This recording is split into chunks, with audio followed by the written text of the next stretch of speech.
Welcome back, season 2, episode 11 of AGI Schools Out Saturday, where we are trying to talk about preparing students for their future, not our past. I have with me today Kristen Kayser, who is a senior lead in the Midwest for aiEDU. And you know what? I'm going to read their mission statement because it so aligns with this podcast. So the AI Education Project is a 501c3 nonprofit devoted to making sure that all students are ready to live, work, and thrive in a world where AI is everywhere. This podcast could not have said it better ourselves. Kristen, tell us a little bit about yourself. You're out of Dayton, Ohio, correct? Yeah, so I am a Ohioan, born and raised. So grew up down in Dayton, Ohio, went to school at Ohio University, not the Ohio State, but Ohio University, Ohio's first and finest university. And then I moved up to Cleveland area, where I was a high school math teacher at Cleveland Heights High School. Most famous for being the high school where the Kelsey brothers went to school. So I was a teacher there for 9 years, taught high school math, everything from algebra to AP calculus. Then went over to Cleveland Metro, where I was a mastery learning specialist, high school principal, and then made my way back down to Dayton, Ohio, down here. Worked for the College Board for a few years in their state and district partnership division, and then now with aiEDU doing partnership work around the Midwest related to AI implementation, strategy, and training for educators. That is awesome. So, what are you seeing? Let's just start with like, a conversation that I had not too long ago with a workforce development leader here in Hamilton County, Indiana. And their comment to me was that the only students right now that really need to be getting education around AI are ones who are going to be building and deploying AI at a software engineer level. And I just found that to be very wrong. That's not what I see. What do you see with the landscape? Like, how important do you think it is for kids to be exposed to and learning about how to safely deploy AI? Yeah, everything I've heard and conversations I've heard from folks in the workforce, higher ed, and even legislators is it's extremely important that they are seeing this high demand in the workforce that's not going to go away, but only is increasing. And they really see, you know, higher ed as that bridge between K-12 and workforce, but that K-12 really is a huge lift right now to make sure that students are engaging with AI and not necessarily with the tools on a daily basis, but really understanding. When we talk about AI literacy, we're talking about they really have the ability to collaborate with AI as a tool to really, enhance what they're doing, not replace what they're doing, but how to use it as a collaboration tool to really build upon what they are being asked to do in the classroom. And that's what workforce is really going to be looking for are students that have the skills to use AI as a collaboration tool to really make their be more efficient and push their thinking further. And you and I met in an initiative here in Indiana called SAIL. Can you speak a little bit more to that? Yeah, so it's an initiative out of the Central Indiana ESC, and they're really looking through some work that they've done with their own learning within their organization, are looking to really take that and see how they can scale it up for educators in Indiana. And they're doing that by developing a brand new credentialing program that they want to have available to educators that really gives them targeted training and skills, not just in pedagogy and in the classroom, but giving them a deep understanding of AI as a technology and how it is going to be needed to be used in the workforce. So it's a really unique and innovative approach, I would say, for the ESC to be tackling. And the advisory group they have is, you know, across all sectors. They've got folks like us, they've got industry partners, higher ed, K-12 leaders really coming to the table to think about how they can support these educators from all angles and give them a really deep learning experience that results in the credential. And somehow they snuck in a podcaster with a passion for AI and education, and I'm honored by that. And it's so cool to be part of that conversation. One of the mismatches that I see that I wonder if you could speak to is so my daughter's in high school at a pretty good high school in Hamilton County, and their teachers have been receiving education on Google Classroom and AI education for 2 years now. I listened to one of the board meetings, and yet they're still pushing back against students using it in the classroom. Like, I'm not sure we have time for teachers to take the next couple years to figure out AI while they're repressing the use of these tools for students. How do you feel about that? Yeah, I think that's what we're seeing a lot. We saw a lot of schools jump to adopt AI tools without districts thinking about the actual strategy behind the implementation, not just, for the educators in their planning, but how it was going to be used with students in the classroom. And even one thing we talk about is how, as a district, they're going to use it. So not just in the classroom, but how is their HR team going to implement AI? How is payroll going to implement AI? So that disconnect we're seeing is kind of not a unified AI strategy for the whole district. So purchasing a tool is one thing, getting teachers trained on that tool helps them understand how to use it, but having really intentionally thought out strategy as a district, this is how we see AI being used. This is how we're going to train our teachers, and this is our expectation for how it's going to be used in the classroom. So that kind of alignment from the district level all the way down to what it looks like in the hands of students is what we're seeing. Is kind of the gap that's missing, taking that intentional time to have some kind of AI task force that has stakeholders. So bringing together parents and students and community members and district members to the table to say, as a district, how do we envision AI being utilized across the board? And then that really guiding the implementation and practice. Can I tell you my most proud moment recently as an AI enthusiast parent?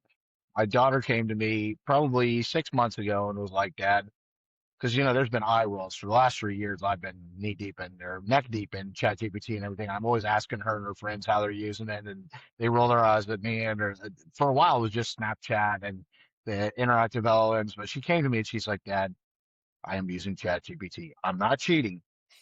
I use it to help me study. I want you to know, and I'm not sure you should tell mom because she's automatically going to think I'm cheating. And I said, Mia, those are two things you could tell me about AI that would really concern me, which is either that A, you're not using it at all, or that B, you have some kind of weird relationship where you think it's like your boyfriend or some kind of sentient being. Other than that, you're going to need this tool, so go ahead. But then fast forward 3 months and she comes in and goes, Can you show me how to do this thing with Claude? And I was like, Wait a minute, I thought you were using ChatGPT. And she said, ChatGPT just seems to give me stupid answers and tell me what I want to hear. Claude is Mhm. much better and I was like, my daughter has model surfing and learning the ins and outs of LLMs. What a proud moment for this parent. Yeah, and that's such a huge piece that we want for students that, is missing is that ability to really think critically about what the tool is giving them and analyze those outputs and seeing, recognizing that it's just, kind of giving her that confidence bias of like agreeing with everything that she says and not pushing back. And that's what we want students to do, really, is the huge piece of what we consider being AI literate is not just taking what AI says, recognizing that, maybe I should try and evaluate a different tool to see if it's going to give me a better response or so yeah, that's absolutely a proud AI champion father moment there. It was. And the circle was complete because I said, well, that's called sycophancy. And she went, whatever. And so she didn't want to really learn that much, but she just wanted to be a teacher how to use Claude a little better. And so Yeah. stepping back to the business case, and no one's going to hold your feet to the fire on this, but I think when Magic School came out and School AI came out, I started to think, wow, that because I worked in the healthcare industry at the time, and I'm like, well, education is actually lucky because they have this vertical AI tools that, really make it a little bit easier to navigate because it's customized to the data sets that they're using and the tasks that they're using. But now, as we step back more and more, it's starting to look like Google and some of these giant platforms are eventually going to provide all those tools across. I mean, Google seems to be the behemoth that has every angle covered, right? And so while I'm a huge Anthropic fan, and I can see businesses switching from their base of work being an email based, whether it's Google, Microsoft, or whatever, to being a foundation model. Again, if you look at ChatGPT or you look at Anthropic, like Google has that plus YouTube plus they already have an email, they already have a way to communicate that's not slide. It's wow. It's going to be hard to compete with Google eventually in all these spaces. I don't Okay, I know. think we've seen that, with, Google Classroom really kind of, taken the lead in a lot of schools and districts going with that. But I think that's one reason why when we work with districts, we try to be tool agnostic. So whatever the tool is, and especially in the age of AI, if you're constantly chasing the next best thing, that's going to be changing day to day and even hour to hour as all these, you know, tech companies and even just technology companies are constantly improving. So it's really about strategy and all that, regardless of the tool, and knowing that whatever tool you have, they're eventually most likely going to get caught up. Everyone is just constantly improving, finding ways to adapt all of these. So you really can't keep chasing the next, new tool. You really have to commit and say, we're going to, stick with this one, and work with it as is, but have that overall strategy still for how you want it to be implemented. But yeah, in tech, if you keep chasing the next best tool, you'll be running around in circles nonstop. That it's funny because I sit back and I think about these things sometimes. And one time I was kind of contemplating, like, will like a parochial school, private school that has unlimited funds, like, and has access to the best tools, are their kids going to come out like leaps ahead of the kids who went to just a public school in a metropolitan area?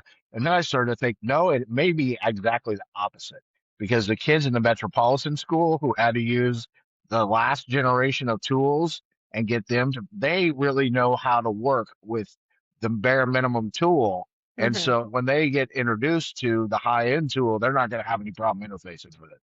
Yeah. And they actually will have those, like, problem solving skills because they're gonna have to figure out the workarounds and the things to make whatever tool they have do what it is they need. That's why the vibe coding is so exciting, is that, if the tool's not gonna do what you need it to do, vibe coding allows them to create their own and really, build their own without having to have any coding or computer science background. They can use that to, make it work for them, which is what's so exciting. I think vibe coding really helps to close that gap as far as, the haves and the have-nots of different schools and districts and settings. And it's kind of cool because as a layperson who's been using this stuff, like I'm somewhat of a realist. And up until the beginning of this year, you vibe coding, if you couldn't read code at all, like you might be able to create a prototype to show a software engineer to build something, but you weren't going to create something functional. And Google, again, in the AI Studio, now they've added a function that will add the database to the back end of what you're creating. I mean, they're just taking the lift away to the point where someone who does not understand SQL or Python or anything else can actually build a functional working product Mhm. with nothing but natural language, and that is insane. Yeah. Oh, yeah. I've seen it in action. Our, CEO, Alex, is really big into vibe coding right now and has had us as a team just play around with it and try things out, and we're using it as a staff, to really troubleshoot some different projects and things that we're on. And he really pushes us to think about, how it applies to our work. I've seen teachers utilize it, to really, build tools. There's something that they want something to do that it's not, and so they have used it to build, thinking about taking their benchmark data and really getting some actionable practice students can do to target their weak areas, without having to go to any kind of curriculum tool. They've really built that themselves. So it's really been exciting to watch how it's being applied in lots of different, lenses. I think that is awesome. I talk to businesses about that. I mean, if you're a 1,000+ person business, you probably want a HubSpot or a Salesforce CRM. But if you're a medium-sized small business, like you could spin up a CRM, vibe coding it, and not spend all that money and have it Mhm. customized to exactly what you want to capture and the functionality you want. Like with that, that is just what a win for everybody across the board. Yeah, absolutely. So let's talk a little bit about the Midwest. I'm born here in Indiana, raised in El Paso, Texas. I've lived all over the country. I have came back here. I think it's a great place to raise kids. I think the Midwest has its pros and its cons. I don't want to get political, but I'm definitely a conservative, and so I'm pretty comfortable in Indiana on Mhm. that front, and uncomfortable in that. And when I was living in California and some of their, okay, so everything has its pros and cons. But you're a Midwest rep. What I see is Indiana seems to be a little bit behind Ohio, and the United States as a whole already has like this the least excited about AI of any developed country in the world. Like, what are you seeing on the pushback side of things? Mhm. And how does the Midwest, like, are we sectionally as Kentucky? How's Kentucky? How's Ohio? How's India? What does that look like? Is it different state to state, or do we have kind of a Midwest vibe as the flyover country, as the some of the coasterners would like to think of us? Yeah, so with the huge need for data centers, the Midwest has become super attractive for the construction of those because of, us having, vast amount of un, developed land, having water sources, natural water sources to pull from, which are needed for cooling in the data center. So we've become a huge, area where they're looking to target, but it's different. It's been different state by state on how that's been accepted and implemented. So Ohio was the first one to really, accept that challenge and develop a lot of data centers. We probably have twice as many data centers as any state surrounding us right now. Um, so we really kind of embraced that notion of being kind of like the Silicon Valley of the Midwest. And now that's starting to, and that's been a huge push. It's been accepted by, our government legislation really have fed into that. Our higher ed's really fed into that with some of the programs that they're developing and offering. And then that's really trickled down to K-12. So it's kind of been a whole thing seeing the value of that and the push for that. And I think now as other states are starting to go down that same path, they're a little bit more hesitant because as AI has really taken off in these last few years and those data centers are up and functional and all that, they're starting to see that environmental impact that comes along with that. So yes, there might be this big economic boost as far as jobs and all that stuff that comes along with the production of those data centers and then the roles that are needed. But the biggest concern, which I've heard actually most loudly from students, is the concerns about the environmental impact it's going to have. And so as I've seen, as it's been happening in Indiana and Michigan, the plans for data centers to be built, that's where we've seen a lot more pushback, I would say, in the communities in Indiana and Michigan, particularly in Michigan, but because of the concern about the environmental impact it's going to have. And that's, very real right now. We had this huge, surge of building these data centers and the huge surge in the use of AI and are just now realizing the impact it can have environmentally. Um, but we also now have the technology that I think is going to help solve that problem, in very quickly. So can I speak to that a little bit? Yeah. The energy thing is real, and energy prices rising is real, and is a conversation we need to be having with Nvidia and with Microsoft, and that they need to be offsetting that cost so that residents don't end up with catastrophic uh, energy bills because of data centers.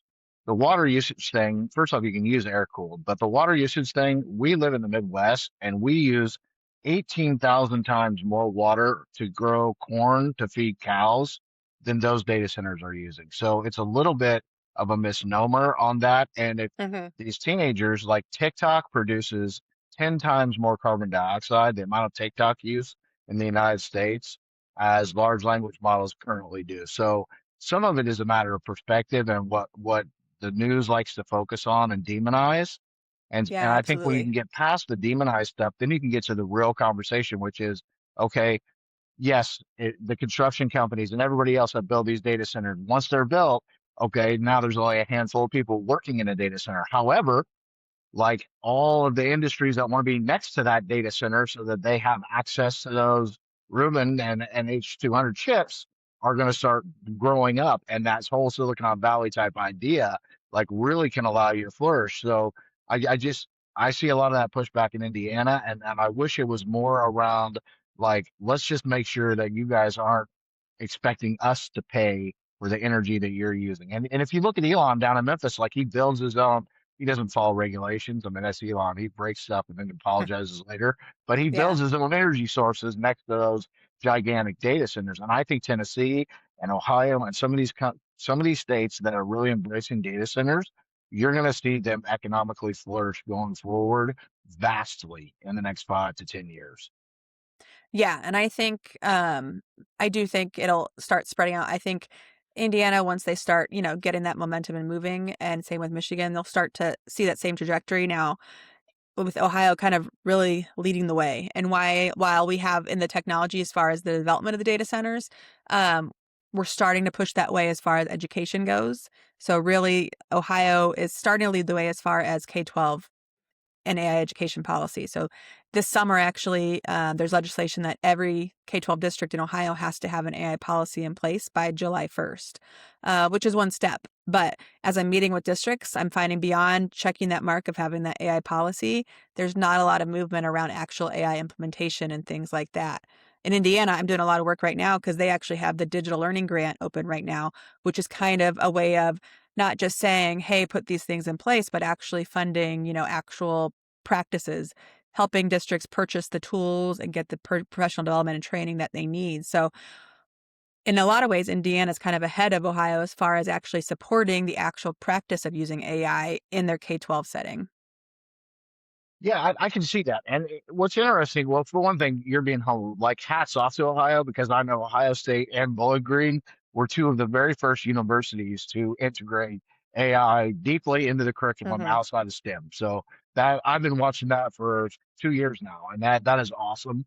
But I have seen pockets of K through 12 in Indiana really adapting. And Hunter Hickman, who's in that group with us, he is the district AI lead in Jasper County, which is the most rural county in Indiana. And it's funny because I actually went to Claude and I was like, why would the most rural county in Indiana have a district AI lead when like half the metropolitan and upscale suburb counties are pushing back against it?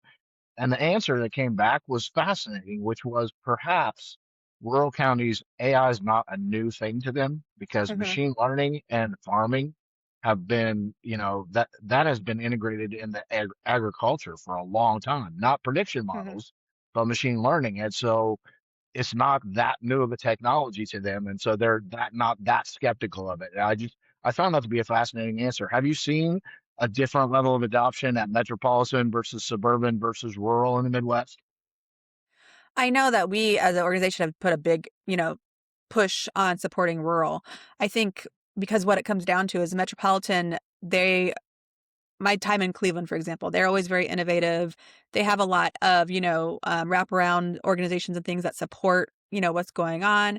So they sometimes have a lot more flexibility with trying new tools and all of that. I think when you get into smaller districts, especially rural, they can really benefit from AI because it really helps with a capacity issue. If we have, an issue with staffing and all this kind of stuff, how can we use AI to give students experiences or access to content and classes that we currently may not have the capacity to do? It really helps them think about how to work smarter, not harder, with the resources that they have. What I've seen more with Metropolitan is they're more of the ones that are likely to purchase the tools, give it to their teachers, and harder to develop some kind of district-wide implementation strategy and thinking about it all the way down. With a smaller district or rural districts, it's a lot easier because it's a smaller community. They're a lot more in tune from top to bottom about what's going on. So I think they're able to be a little bit more strategic in smaller districts and suburbs just because of the size of their organization, and really being able to look at and really do some trial and error and make some like real time shifts and adjustments in that. That makes a lot of sense, and I can't say enough about Hunter. I think he and three of his colleagues went to some AI seminar, and they came back and went to the superintendent and said, "Hey, I think we need to explore this," and then ended up implementing Migo, which is Khan Mhm, Academy, and it's not really a prediction model anyway. So they picked the safest space mhm. that they could possibly do. But now he's got a consulting firm, and he's doing talks everywhere. And I'm like, I hope that other teachers see like how much you've gone from just being a wrestling coach and an ELA teacher to like kind of a champion on this new front and follow your lead because this stuff is going to change the way when I look at kids today, I mean, what do you tell high school kids they should be studying if they come to you and say like, I want to go to college, It's what should I study? it's because we don't know what's ahead for them, it's not even so important like what they study. It's almost, how many of us are doing what we went to college for. It's really what's going to be more important for our students is they have this notion of it's not going to matter because what's going to be important is that you're a lifelong learner. These skills are Yeah, constantly changing. So what you go to college for is not going to matter as much as you knowing how to upskill and get more information as you go. And that I think is the hugest thing we're going to press upon students right now, particularly high school students, is that learning it's no longer going to be I've got my diploma and I'm good, is this notion of it's going to be ongoing learning throughout your life because the technology is going to constantly be changing, the needs of the workforce are going to be constantly changing. So they've really got to have that mindset of it's an ongoing experience learning, not just a 4 more years of college and then I'm good. I would agree. I think design thinking, like being able to frame problems, Socratic argument, like critical thinking, a lot combined with being able to work in a a multifunctional team. You're definitely going to have to be able to. You may be smaller teams doing a whole lot more work, but if you can't communicate with the rest of the team in a pretty collaborative way, that's gonna kind of be a tough one. But there are industries. So, for instance, I didn't get a college degree, and when I got into healthcare and then kind of nonprofit space, there was right before ChatGPT. I was saying if I had it to do all over again, I would go back and get my degree in marketing and then get an MBA. Hmm. That has completely changed. There is no Yeah. way in hell I would go to school for marketing, like I, and because that industry is going to shrink, and just the people with great skills are going to be kind of the air traffic controllers of all the tools that put all that out.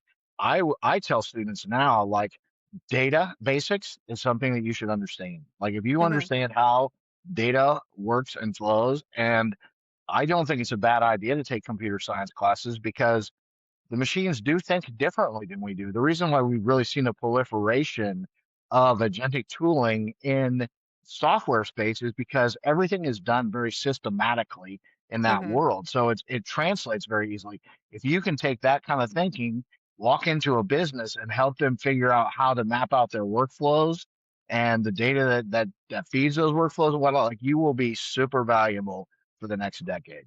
Oh yeah. Absolutely.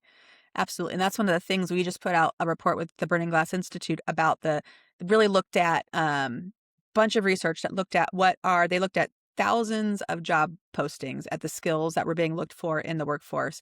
Then they looked at 140 different high school standards that were being taught, and they found these 49 interconnecting skills that really, like, are the bridge between what's being done in high school and what's needed in the workforce, and then looked at those skills about how AI interplays with them. And there are some skills that are, very can be very highly automated. So note taking, summarizing those things. And those are skills that, students need to learn how to use AI to automate those things. But then there's ones that can never be automated, like leadership, collaboration, critical thinking, and then all these ones in between. And so it's really looking at, it's AI is never gonna totally take the place of jobs because there's always gonna need to be that human component.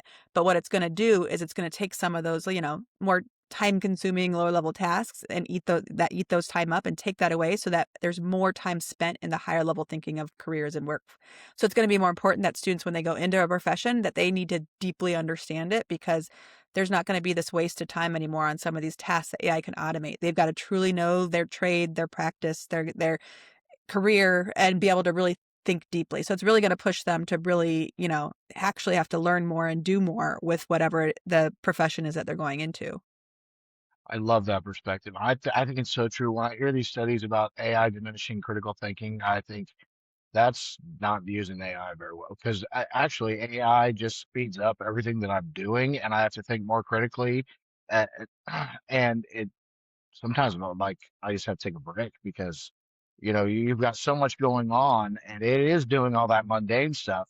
So, for instance, show notes for a podcast like this, which usually takes about an hour, like, I'll just be Claude the transcript and a screenshot of your LinkedIn, and it will generate those show notes. And in the 5 minutes it takes it to use the skills I built to do that, I'll be off doing something that's a lot more valuable, but that Mhm. takes a lot more thought than just copying and pasting. And so sometimes I think we may have to relook at, and I've kind of thrown this out there, more of the European type of model of a workday, to where Mhm. you're working for a half a day, then you take a break for a little while, reset, and then you come back and re-engage. Oh, yeah, absolutely. I think one of my favorite ways I've seen it in practice is when I take my son to the doctor now. They use AI transcription tools so that they don't have to worry about spending time charting and taking notes and remembering those conversations they have. They can spend more time talking to their patients, and then they go back and look at, and I don't know if you watched The Pit, but they've addressed this in this season of The Pit on HBO is the same. They're looking at, using that in their setting on the show, but using AI to capture the notes that are going on so that then they can actually spend more time with the patients thinking about, reading through those notes and making sure to capture anything and thinking about their actual diagnosis and all that stuff. So for me, that's a real good real world, work example of, taking away something that we really want our doctors that all of this training spending time typing up notes into a system, or do we want them spending that time actually practicing medicine? Wow. Now that opens up. a conversation. This is where I think our conversation should be around artificial intelligence. Rather, should we or should we not be utilizing it? So I read the book AI in Healthcare, which was a medical doctor that helped train Da Vinci, one of the pre-models to ChatGPT 3, and it Hmm. was kind of the medical smaller model. And the the question that he posed is, in a situation like that, in a large healthcare company, let's just use IU Health because you and I are both familiar with IU Health. I'm not saying they would do this, Hmm. but like if a doctor spends on average 7 minutes in front of a patient and 4 minutes of that is note taking, and artificial intelligence can take those notes and then gives them back 4 minutes, then does the hospital system allow that doctor 7 minutes of FaceTime with a patient, or insist that doctor sees 1.7 patients every set and increase their load? And I think you would see the same thing in education.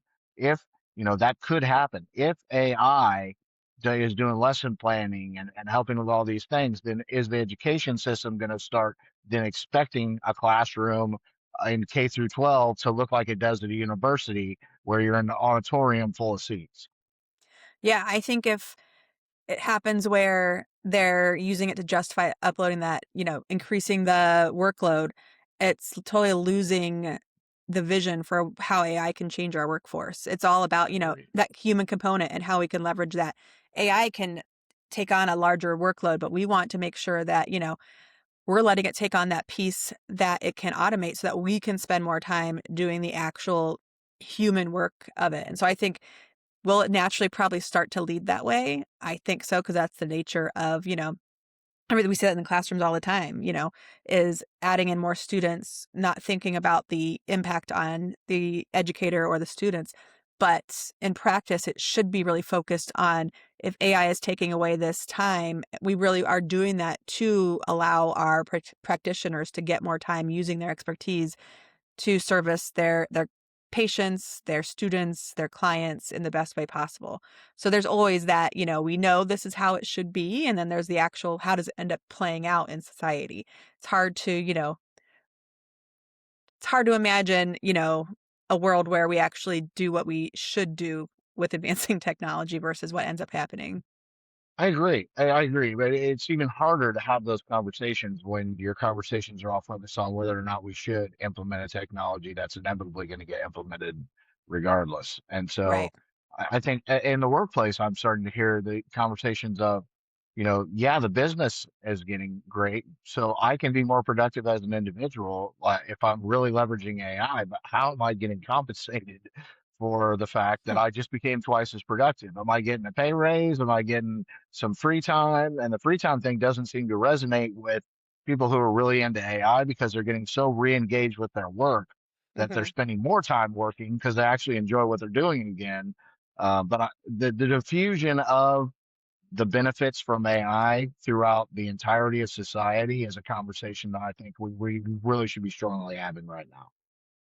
Yeah, and I think highlighting those cases, like we have our Midwest Trailblazers program right now, which is a fellowship, and we just heard yesterday, unsolicited, you know, um,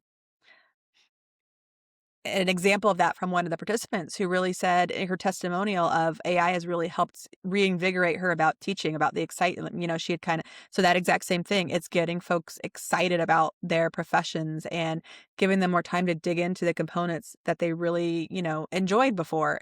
No teacher wants to sit and spend all this time necessarily grading things or, some of those mundane things but really having that time to actually dig in and give authentic feedback on student work is much different than, just scoring everything or responding to emails, things like that. It is nice to have the tutor in your pocket that can help you walk through things that some people may have not approached the subject because some of the subject matter was stuff that didn't really resonate with them, or they didn't feel they had enough proficiency in to be able to move forward. And now you can just go to a chat GPT or a Claude and say, hey, explain this to me.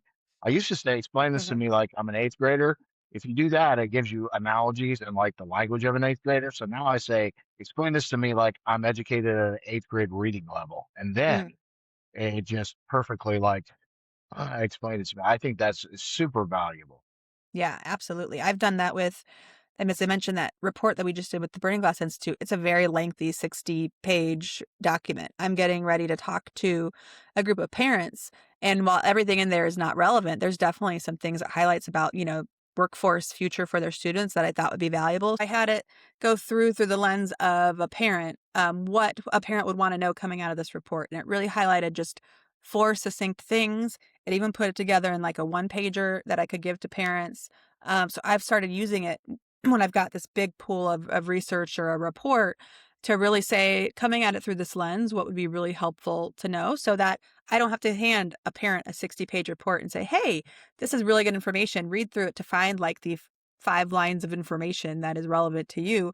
But I can pull that out so that we can have a conversation about what information is in that report versus, overwhelming them with something super lengthy. And same thing, I can use it to say, I'll give it the lens of through which I want to process this information. It will help me pull out what is actually relevant to them versus just handing them over this big, meaty document.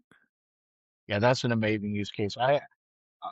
I work real near Purdue University, and I have 2 Boiler grad kids, so I'm a big Purdue fan. But when I talk to Purdue students and they ask like, what's one use case where I could really use I say, well, next time you have a job interview, go into Google Notebook LN, do deep research on the company you're about to go to, let it fill that notebook up, and then generate an audio podcast overview of that company and listen to it on your way to the interview. And you will Mm. walk in there knowing more about that company than anybody who normally comes in to do an interview.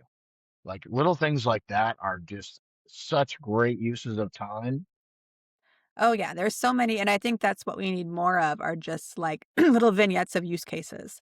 So I'm a active member of our junior league here in the Dayton area, and I just did a lunch and learn for our members that was through the lens of, busy women who are, working, moms, wives, how to use AI, and did a bunch of just, like, example use cases of things, and a lot of them I surveyed them before and said, like, "What's your comfort level with AI?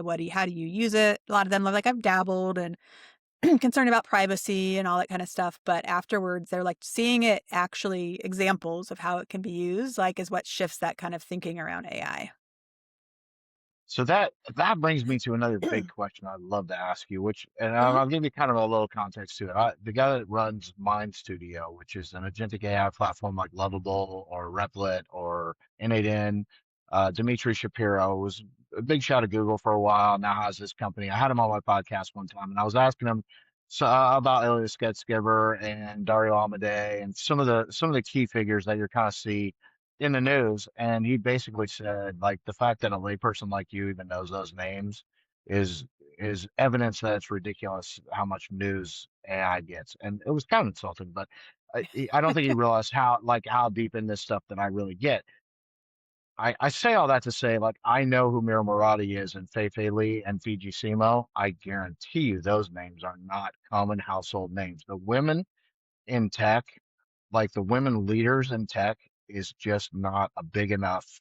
Like, how do we make that more robust going forward? If we're talking about weapons of mass destruction, you Mhm. need more females at the table in seats of high authority and power. How do we encourage the next generation of young female tech leaders? Yeah, and that's been a challenge for years, and we've seen some growth, but not a lot. There's so much initiatives around, women in computer science and all these things. So we're starting to see, a little bit of traction, but not as much as we need. I think one of the things is having conversations around how AI is generated. It's all human developed. So while it is all that, it's so much based on how we've trained AI and all of that. I was at an AI summit just yesterday and doing session with district leaders. And I started off with an opener. That's one of the little snapshot activities that we have developed at aiEDU, and it was designed for middle school students. But basically, it has, the activity to sum her up is you put into an LLM, ask it to generate the image of a girl with brown hair. What does it generate? It generates 4 images of a white female with brown hair because that is how its default setting is what we call it. It's been trained to do that. And then had the audience members do it with another simple prompt. So whenever someone said, generate for me an image of a scientist, a lot of times it defaults to a male. It has all these implicit biases. that are built in because it's built by humans. It's going to have the same kind of bias. And so that was one of the conversations we had in one of my breakout groups was, you know, an activity like this could get students to see, particularly females, like it's important that you are involved in, in like in Hamilton at the room where it happened. It's important that you are involved in the development of these tools so that we minimize that bias that's there and the training and the development and all of that. That kind of, is just one example of how to like visually maybe motivate or entice students to get them to actually see through their own usage the bias that is built into these systems just because of the default setting of the data that's uploaded into them. So I think as much as we have conversations around all of that with students, and I think, having the AI tool as part of the learning process is going to start to, I think, just hopefully naturally get students really interested in seeing ways that it can interplay with things that they're excited about and find those inroads. But it's just going to take a lot of exposure, making sure that our female students, our typically underrepresented students, have that equal amount of exposure, which comes down to making sure it's not just in the, upper middle class schools, but all Yep. schools have access and exposure to these technologies and that vibe coding, like we said, give any student that, and hopefully that will spark the interest in them and developing kind of tools and how to engage with the technology. So exposure is the best thing we can do, in making sure that there's equitable access and students having exposure to the technologies and the capabilities of it. What a great use case. And I think there's a flywheel effect to that. So if you use age appropriate learning from kindergarten on up with this, and I use this example many times, and I'm gonna use it one more time. Like when I was a kid, there was a Schoolhouse Rock, like how a bill becomes how it goes through legislation. Right? It was animated, really cool. If you started in kindergarten, exposing children to how these models work under the hood Mhm, at age appropriate levels, I think that would seriously decrease the number of kids who fall in love with character AIs, Daenerys Targaryen, when they're 14 years old and then die by suicide because they think there's a sentient being that they're interacting with in a large language model. If they understood the inner workings of it, by the time they're 14, they're going to be like, huh, they would laugh at the fact that it can mhm, mimic human beings so well. Like I often do. Like I'll pinch myself once in a while, and be like, wow, I can't believe the outputs that this thing is. But at no point in time am I confused into thinking, has this thing become like self-aware? Is it mhm. conscious? I mean, those days may come, but we already have, especially young boys, developing relationships with these things that are unhealthy and that are just unrealistic because they Oh, don't yeah. understand how they work. Absolutely. That's why, at the event I was at yesterday, there was a student panel. Well, it's a panel with a high school student and then some like more younger young adults, and they were asked the question: should elementary students have access or be using AI technology? And they overwhelmingly they all said, no, we don't think it has a place in elementary school.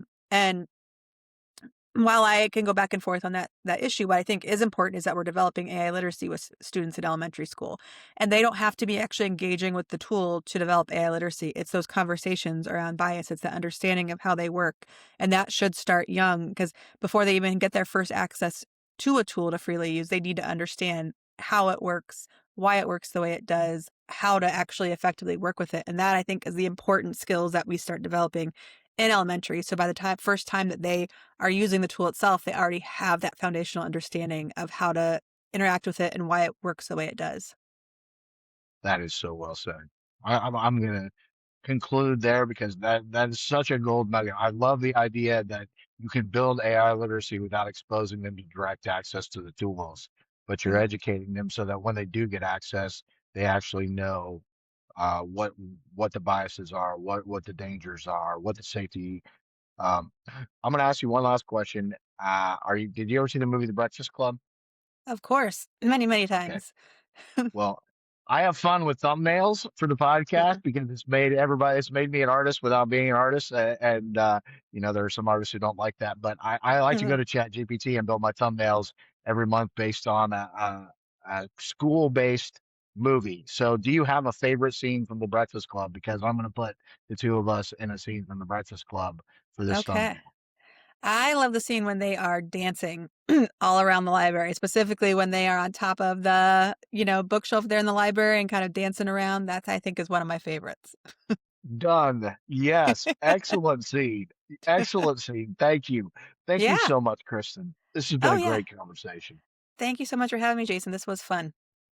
Keep up the amazing work. Thank you. Look forward to connecting Whoa, soon. man. Things just get real. Looks like this dude's riffing on 11 labs. Is this guy using 11 labs? And I wonder what model he'll work with next week? Yeah, ride that wave.